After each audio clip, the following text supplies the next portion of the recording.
Hello everyone, this is Club 10M Plus's exciting new podcast that's here for you. We are all about stories, new developments and learning about individuals. Our hope is that you will join us every week to hear about our distinguished guests. We hope to inspire you, bring you laughter and make you reflect. Our guests come from all walks of life and primarily they want to share their stories. Not sure about you, but I love a good story. So Club 10M Plus have devoted their time to creating these podcasts, to sharing great ideas and stories and much more. So tune in every week to make sure that you don't miss out. It could be you next week. Want to know more? We want to hear your stories. So sign up and be our next guest.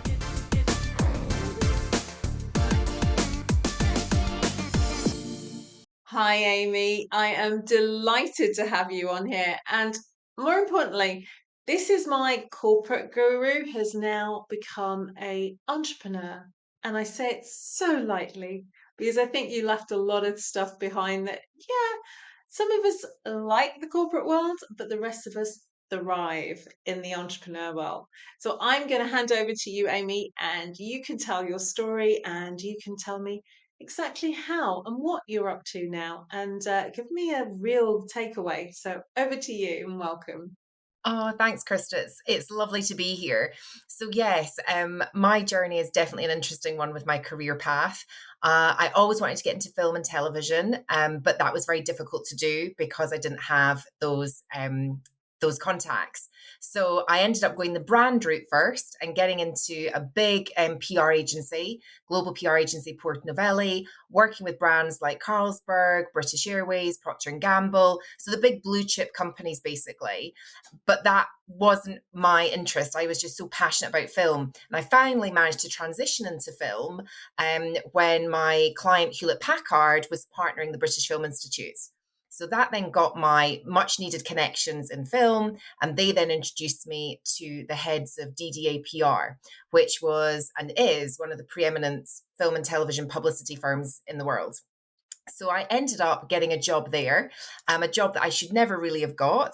Because I didn't know anything about film other than working with Disney consumer products. And the rest is kind of history. I was there for 10 years. I became managing director and it was amazing, but it was always very safe. It was a job, it was a salary. And I never, ever thought I would ever be an entrepreneur and go out on my own and have business ideas and try and launch businesses. But I had an idea and I was encouraged by the folk at DDA to go out and try this. And that then saw me start up on my own. And since then, I've had various different businesses. The first business was setting up a PR agency that got consumer brands to invest in film and television with a social impact. So films, like an Erin Brockovich or a Philadelphia that really kind of change perceptions about a given subject. And my first film was with Hewlett Packard. It was an Indian film called Manto, and that premiered in Cannes as part of the Cannes Film Festival. So that was all very exciting and it was very different.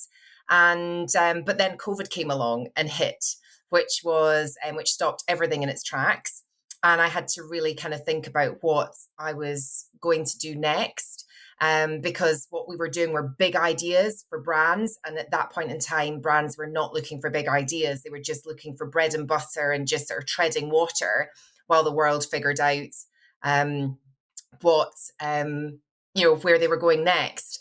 So, so that's kind of when I started to think about what else I could do. And looking back, I never saw myself building businesses. But I just didn't want to go back into that corporate world. And at the time, I would have been telling everybody, gosh, don't leave a job unless you've got a job to go to. I was very kind of indoctrinated in that ethos of you need to, have a salary. But when I look back, I do think I was a bit of an entrepreneur, which is when you have got that entrepreneurial spirit and you're building things within the safety of the corporate environment.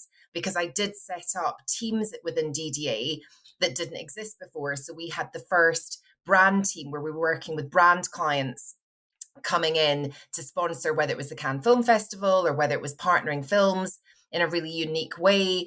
I did that. So technically, I always did have that entrepreneurial spirit and ideas and, oh, wouldn't it be great if we did this? Or, I was very much about ideas and coming up with something new. So when, like I said, when I was in the middle of COVID, I actually had a couple of entertainment ideas, basically productions, children's animation ideas came to me that I started developing. And then I also got introduced to David Castleman, who is the founder and chief exec of Ecoflicts, which is a business. It's a non-profit streaming platform dedicated to saving animals and the planet, right in its infancy. So for me, this was ideal. It was another startup that I could really get my teeth into and build. And that's kind of what I've been doing. So yeah, that's a little bit about my journey from that corporate space into startup mode.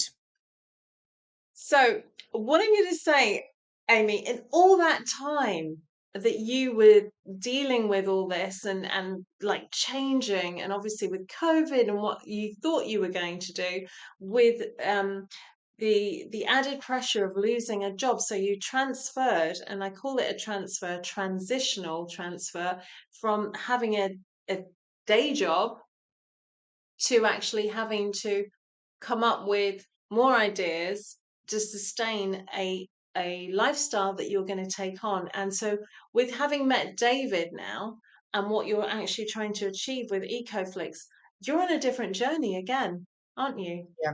Oh, I've definitely reinvented myself numerous times, from the brand world into the film world, into film finance, and social impact. And now I'm massively into social impact, which is really where my heart lies anyway, is making a difference. So yes, it's constantly reinventing, it's constantly adapting, changing. And I think the lessons that I've learned along the way have just been monumental, not just from a professional point of view, but from a personal point of view. And that's been, I wouldn't change the journey. It's been brutal at times, but it's also been amazing. The people I've met, the lessons I've learned, just the experience. I wouldn't want to go through it again, but I wouldn't change it either. Do you know what I mean? And I think that's, Uh-huh. Yeah. I really get that. I genuinely wouldn't change it. Oh, amazing. So when we look back now, actually, let's not look back, let's look forward, because where the world we're entering is very, very different. What we did 10 years ago is totally irrelevant now. I mean, in business, in life, everything, we have literally flipped in the last 5 years, if you ask me, how we do things and why we do things. We actually are questioning more and more, why are we doing it that way? And if we're not, we'll kind of haven't got an appetite for life, really. And I think for me now, it's kind of looking like, well, what's the world going to be like with all these changes in less than 2 years? Because we've come out of a reset situation. We're now building towards a future for the rest of us to continue living, because I would love to have a cleaner planet. So there's a lot of work that you're doing around the animals side of things now, aren't you? I mean, just touch on that for me, please. Yeah, I think there's a lot that we can learn from nature, actually. I was speaking to somebody the other day about it, that, when we look at nature, it's so diverse. We need all of nature. We need the animals. Every species plays a role. Elephants are some of the world's best gardeners. The way they kind of fertilize, the way they also stamp in, pollen and seeds and things to kind of help things grow. We need everybody. And I think when we look at nature, all the answers are in nature. They always have been. And we can take a lot of inspiration from nature in everyday life when it comes to, our ideas. So for example, one of our amazing advisors on our advisory board is Robin Hanbury-Tennyson. And he is, renowned for being the world's greatest living explorer. And it's just so interesting to get his perspective on how he sees the world and what exploration is. and looking at marketing, for example, which is my background, where do our ideas come from? How should we approach life? And I just think that the answers are in nature. They're all around as to how the world works without us, without humanity, how it is very being. And I think I've learned so much coming in, because social impact was always a big thing to me, whether it was mental health, whether it was about social mobility, diversity, and of course the planet and animals. But now I'm very much focused in that space.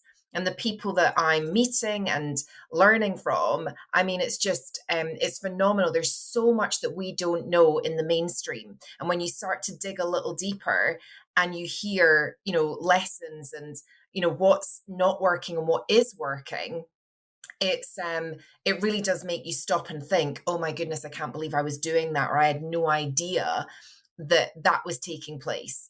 Just everyday things, for example, there's Oh, sorry, I was a bit back. I'll start again.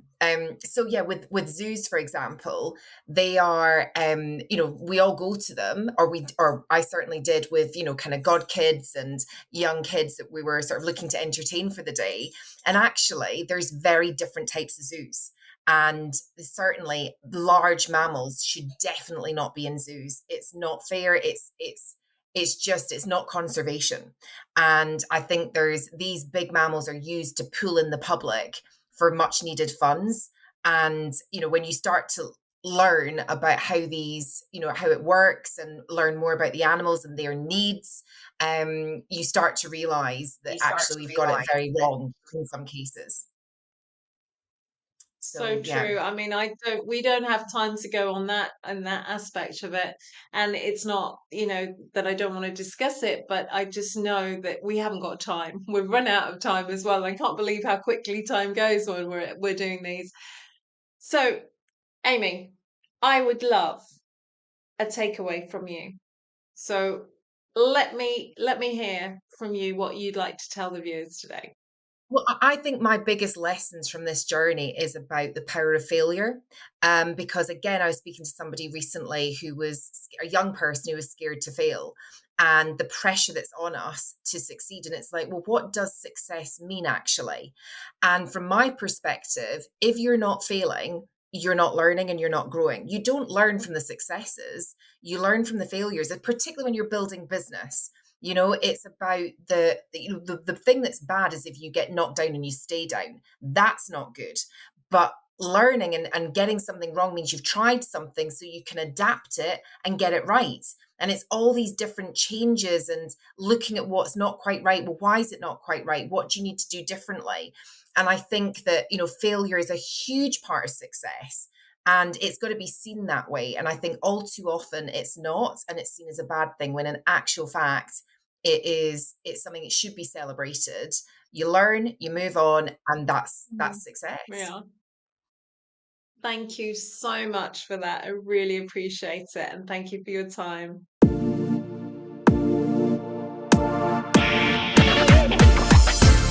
Hello, everyone. This is Club 10M Plus's exciting new podcast that's here for you.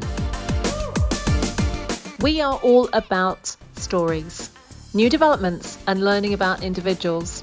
Our hope is that you will join us every week to hear about our distinguished guests.